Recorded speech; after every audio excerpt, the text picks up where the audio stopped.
मंत्र एक एक अक्षर वातावरण में जहां तक इनकी ध्वनि जाती है सज्जनों, वातावरण पवित्र हो जाता है, ऐसा संत जन कहते हैं। तो वातावरण को जो सक्षम स्वच्छ करने में सक्षम ये मंत्र हैं, तो क्या हमारे हृदय के अंधकार को, हृदय की अज्ञानता को, हृदय के मैल को दूर करने में क्या सक्षम होगा? इसलिए भले समझ में आए ना आए कोई बात नहीं, नेत्र बंद करके आराम से सुने, हमारे कर्णपुटों से वो मंत्र, वो भागवत के मंत्र, गोपीय परम भक्ताओं के मुख से निश्रित ये मंत्र हमारे अंदर तक जाने चाहिए सज्जनों। आइए कुछ श्लोक हम गायन करते हैं। जयति तेधिकम् जन्मना व्रज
सजनों, हे प्रभु ते जन्मना अधिकम जयति, जब से आपने इस ब्रजमंडल पर जन्म ग्रहण किया है, इस भूमि की अनंत महिमा हो गई है।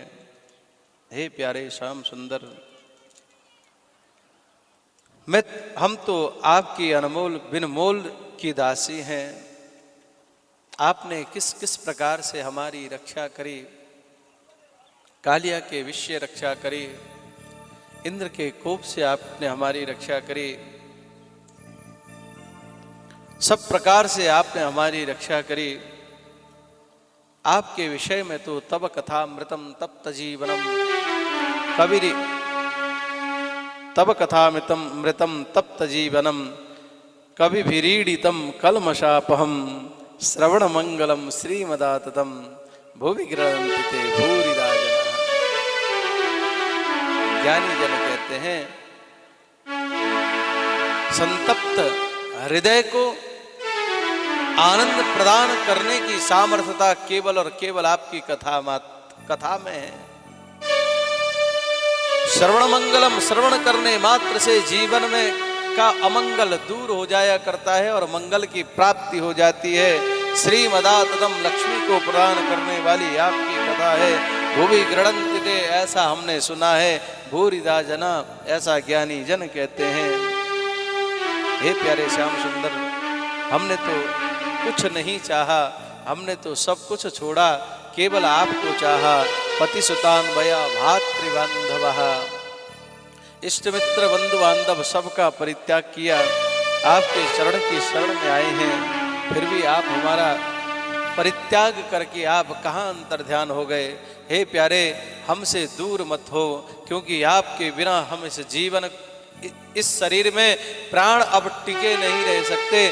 क्योंकि अगर आप ज्यादा विलंब करोगे तो देखो हमारे प्राण पखेरु उड़ जाएंगे और अंते यामति सागति, और अंतिम समय में कहीं ऐसा न हो कि हम प्राण आपको स्मरण करते करते हमारे प्राण पखेरु उड़ जाएं और बाद में आपको गोपी बनना पड़े और हमको कृष्ण बनना पड़े, और यही हाल हम आपके साथ करेंगे तो कैसा लगेगा, जरा विचार करो। महाराज, अनेकों प्रकार से गोपियां,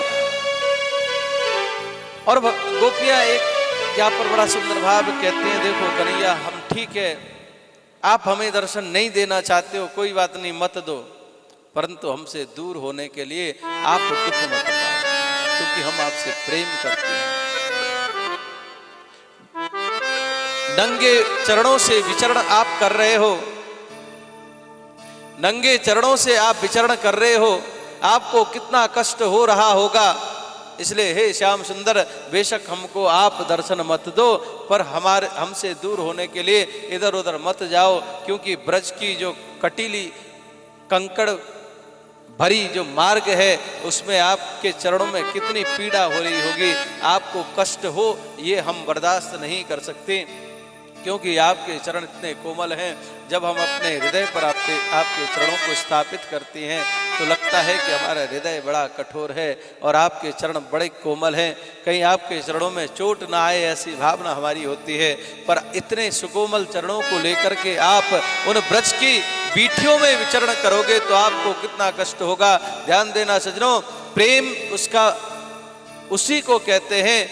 मैंने एक दिन निवेदन किया था, नारद भक्ति सूत्र में नारद जी कहते हैं, प्रेम की परिभाषा देते हैं, तत्सुखे सुखित्वम प्रेम लक्षणः, जिसको हम चाहते हैं हमारा प्रियतम प्रसन्न रहे, यही वास्तविक प्रेम है सज्जनों। प्रेम में कुछ पाने की इच्छा नहीं होती, प्रेम तो देना सिखाता है। जिसको हम चाहते हैं तो कहीं भी रहे, तू खुश हो, तू आबाद हो, तेरे जीवन में कोई कष्ट ना आए, यही प्रेम है सज्जनों। तत् सुखे सुखित्वम प्रेम लक्षणः। और ध्यान दीजिएगा, इस संसार में सच्चे प्रेमी माता पिता हैं। माता पिता की तरह सच्चे प्रेमी नहीं मिल सकता कोई। आप अनुभव करना सज्जनों, माता पिता को कोई लोभ नहीं होता है। अगर बालकों से प्रेम, सच्चा प्रेम अगर देखा जाए, संसार में सच्चा प्रेम अगर देखा जाए तो माता पिता ही बच्चों से सच्चा प्रेम करते हैं। जो अभी जवान है वो उस स्टेज पर नहीं पहुंचे हैं, जब वो भी बच्चे वाले हो जाएंगे तब मैं जो कह रहा हूं वो बात तब समझ में आएगी।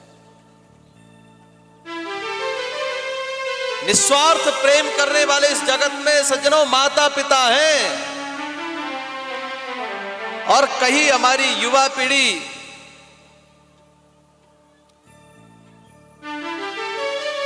उन माता पिता के प्रेम को नजरअंदाज करके विधर्मियों के साथ में चले जाते हैं। ये उनका प्रेम नहीं, ये उनका हवस, और कुछ दिन में ऐसा खंडित होता है सज्जनों। हमने और आपने देखा है कि कैसे कैसे टुकड़े होते हैं।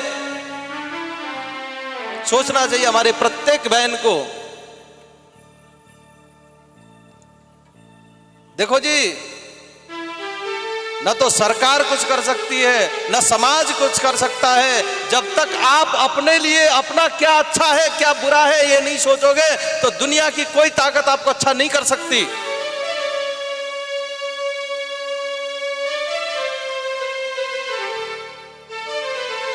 उन बच्चों के इस व्यवहार को देख करके मुझे बड़ा आश्चर्य होता है। अरे जिन माता पिताओं ने निष्कपट प्रेम किया, कोई माता पिता बच्चा का अभला कभी नहीं चाहते,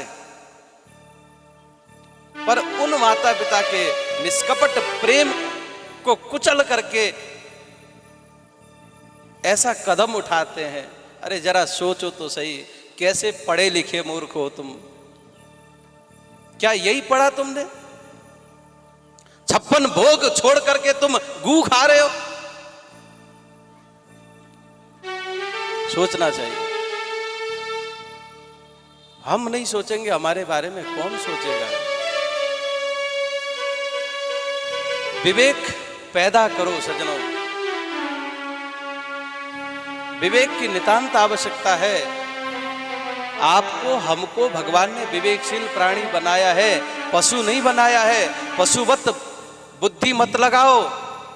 थोड़ा मनुष्य का सा जो भगवान ने दिया ना बुद्धि, इसको सही इस्तेमाल करो।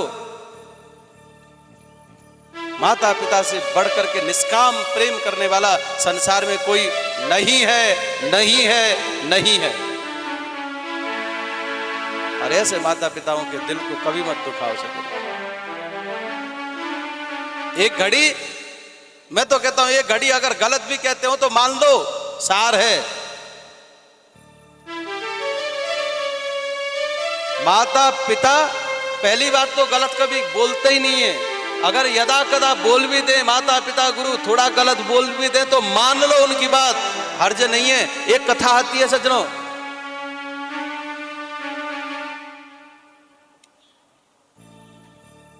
भक्तमाल में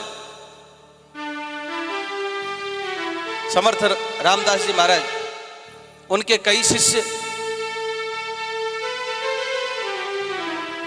विचार करने लगे कि मैं अपने बढ़िया शिष्य कौन है जिसको कि ये आश्रम की जिम्मेदारी दूं, जो योग्य हो।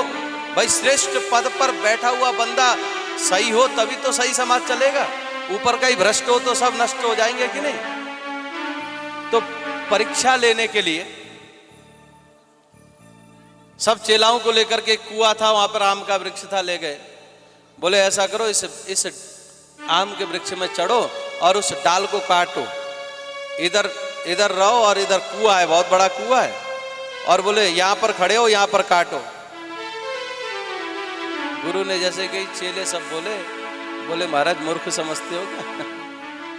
अरे इधर खड़े होकर के इधर आम के डाल को काटेंगे तो कुएं में गिर जाएंगे, मर जाएंगे। सब ने मना कर दिया। एक शिष्य थे, उन्होंने हाथ जोड़ा, बोले गुरुदेव आप प्रसन्न हो जाएंगे ऐसा करूंगा तो? बोले बिल्कुल, तभी तो मैं कह रहा हूं तुम कर सकते हो। बोले यदि आपकी प्रसन्नता इसमें है तो मैं जरूर करूंगा। और ऐसा ही किया सज्जनों। डाल काटा, डाल गिरा सीधे कुएं में। अब जैसे ही कुएं में पानी भरा हुआ था, उस कुएं में जैसे ही वह शिष्य गिरा सज्जनों, वहां क्या देखता है? सीता राम लक्ष्मण हनुमान दिव्य राम दरबार के जैसे ही दर्शन हुए। साक्षात भगवान के दर्शन जल के अंदर उस शिष्य को हुए। ये क्या है? बोले माननीय जनों के बात को मानने का फल है। कि और चेलों में तो जल में डूब करके मर जाऊंगा का भाव था। बोले गुरुजी को ही कह दिया, बोले तुम्हारी बुद्धि सटिया गई है, बूढ़े हो गए हो अब। पर उस शिष्य ने माना तो देखो उसको साक्षात भगवान के दर्शन हुए। तो माननीय जन जो हमसे निष्कपट प्रेम करते हैं वो हमारे लिए कभी बुरा नहीं सोच सकते सज्जनों। इसलिए निवेदन करूंगा जो हमारी यंग जनरेशन है, विशेष करके हमारी बहनें, खूब पढ़ाई करिए, सब अच्छा करिए, पर प्लीज ऐसे जो जीवन का जो सर्वश्रेष्ठ फैसला है वो गलत फैसला कभी ना लीजिए।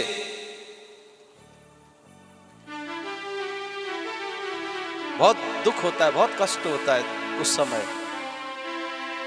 जब ये दिखता है समाज में और उनको मिलता भी कुछ नहीं है, फिर 35-35 टुकड़े होकर के फेंकी जाती हैं इधर उधर।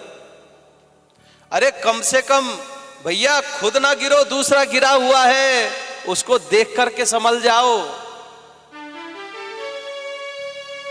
एक पुराना गीत, एक गाना है, मुझे बड़ा